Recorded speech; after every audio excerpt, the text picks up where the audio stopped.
Alright, selamat datang di channel Uncle Joe ya. Channel seputar bisnis kopi ya. Lebih banyak bahas bisnisnya dibanding kopinya.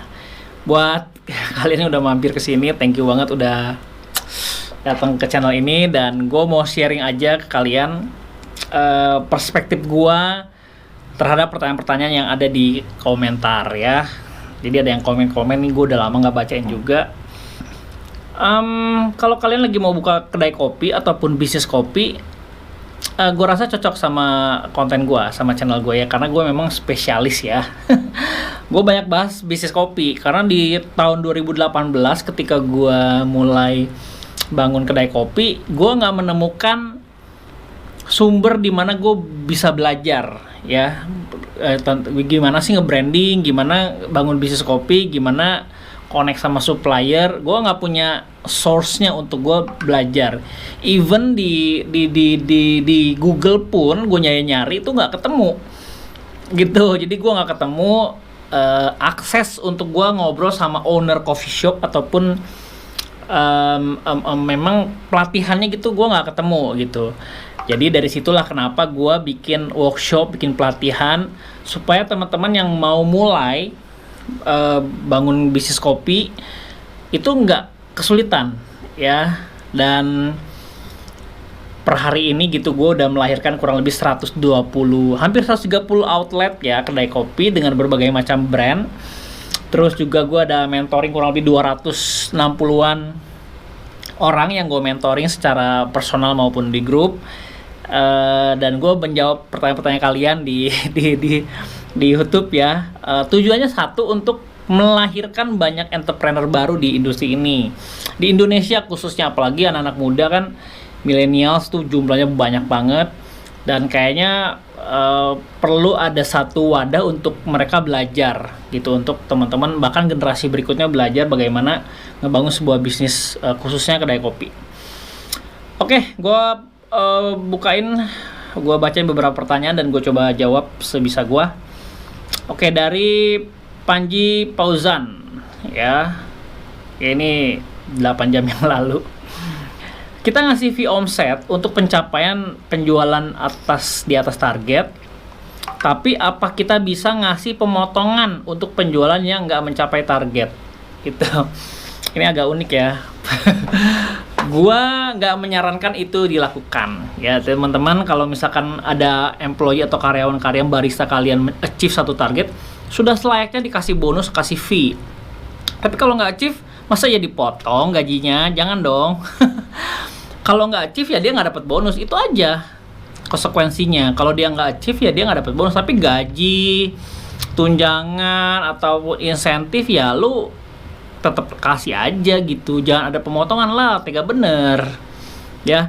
Kalau mau motong itu ya gaji lu yang dipotong. Kalau lu nggak achieve target ya bukan salah barista, tapi salah lu sebagai owner, sebagai store manager, sebagai owner lu salah gitu, bukannya karyawan yang salah. Karena bisnis itu besar harus drive by owner atau CEO-nya. Dan kalau dia buruk ya CEO-nya gitu yang dikoreksi, bukan baristanya. Karena kapasitas barista kan memproduksi, mensupport lu sebagai owner atau CEO untuk mencapai target-target lu. Tapi ketika gagal, jangan salahkan mereka, salahkan lu, diri lu sendiri yang salah. Kenapa nggak achieve? Mas, gampang banget kalau bikin target lo kasih ke barista, udah tinggal duduk tenang doang gitu. Nggak gitu dong. Tapi ya lu mesti sama-sama mengupayakan gitu. Dan teman-teman barista membantu lu untuk mencapai itu. Oke, jangan dipotong, kasihan. Kedua, dari El Shaddai Simanung Khalid. Oke, ini di konkret ya. Ini acinya pakai apa, Uncle? Info dong, pakai semen dan merek apa?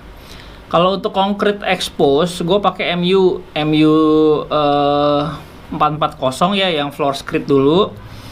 Lalu aciannya pakai MU 200 yang buat ngaci ya, dinding gitu ya, sama lantai.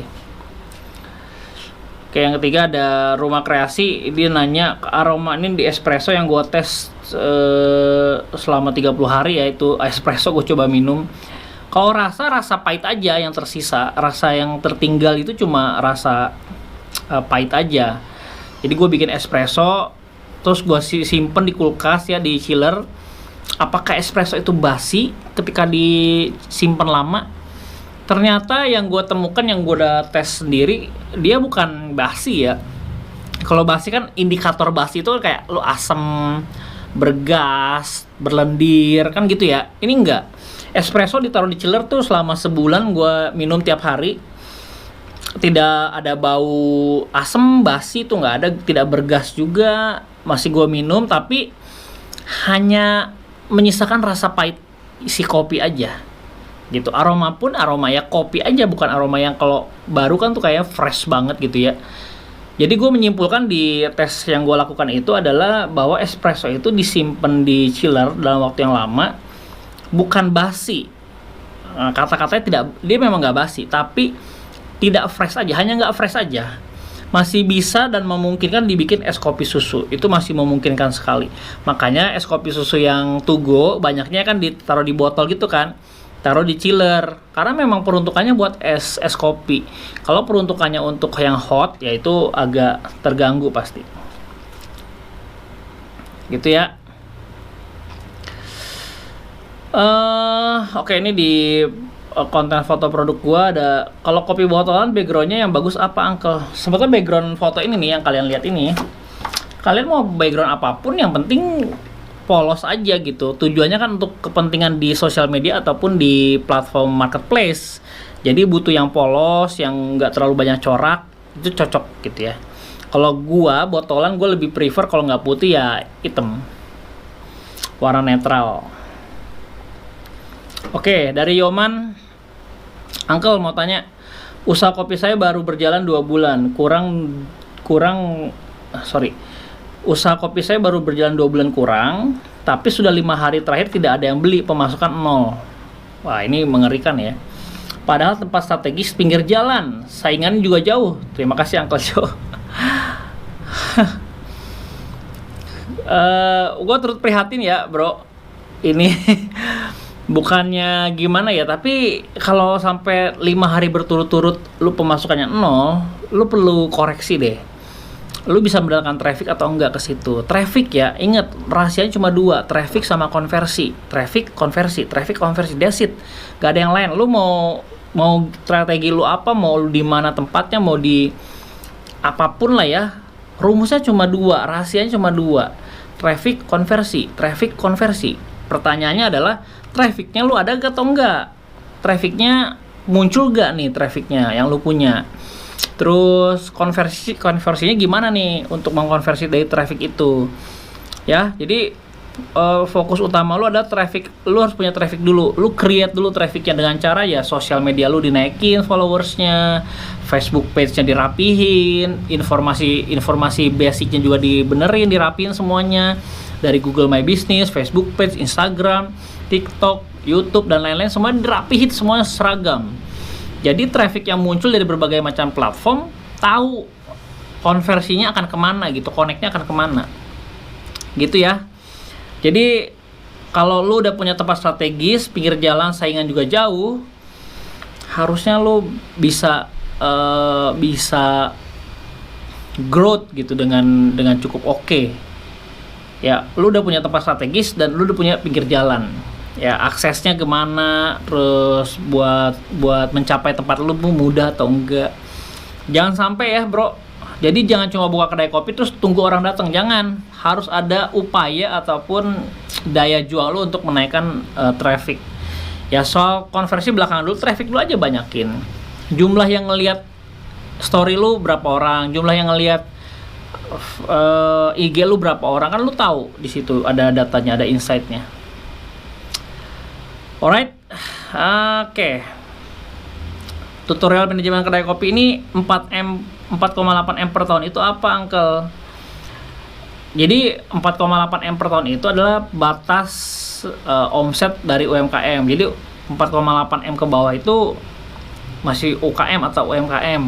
Tapi kalau udah di atas 4,8 M, artinya kalian udah corporate gitu, udah sewajarnya kalian udah harus punya tim yang lebih solid, udah punya kantor yang lebih oke dan siap ekspansi, mungkin scale up gitu ya. Jadi rasa-rasanya dengan 4,8 M per tahun bisnis lu bagus banget itu.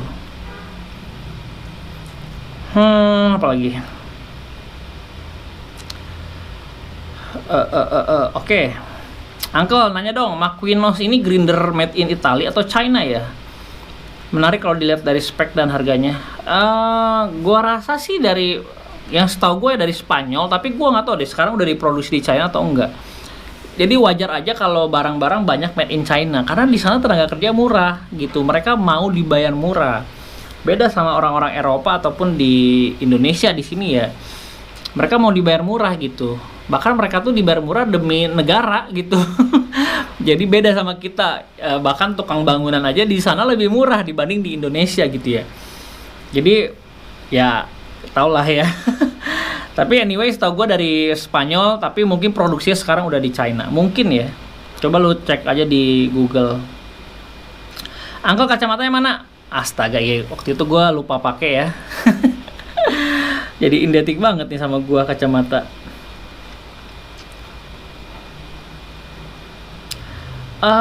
Mau coba kayak oke. Udah, gue rasa gitu dulu aja ya. Jadi anyway, thank you udah nonton, udah mampir ke channel ini dan udah nonton video ini. Dan semoga bermanfaat. Semoga teman-teman yang lagi merintis kedai kopi ataupun yang lagi mencari-cari mau bikin kedai kopi, gue banyak share konten, mungkin boleh dilihat video-video yang lain. Kalau ada yang kurang ngerti ataupun kalian mau diskusi, bisa komen di bawah, nanti kita akan bedah bersama. Dan jangan lupa mampir ke Instagram gue. Dan untuk workshop bulan depan Agustus ya, karena PPKM diperpanjang gitu ya. Ke bulan Juli harusnya kemarin tanggal 25 ada workshop nih, tadi kemarin hari Minggu workshop bisnis kopi yang volume 40, tapi gue rubah ke online semua di hari Sabtu.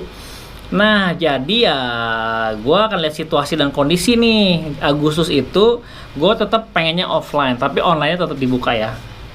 Jadwal Agustus itu kalau gue lihat dari sini, Agustus di tanggal 29 Agustus itu workshop volume 41.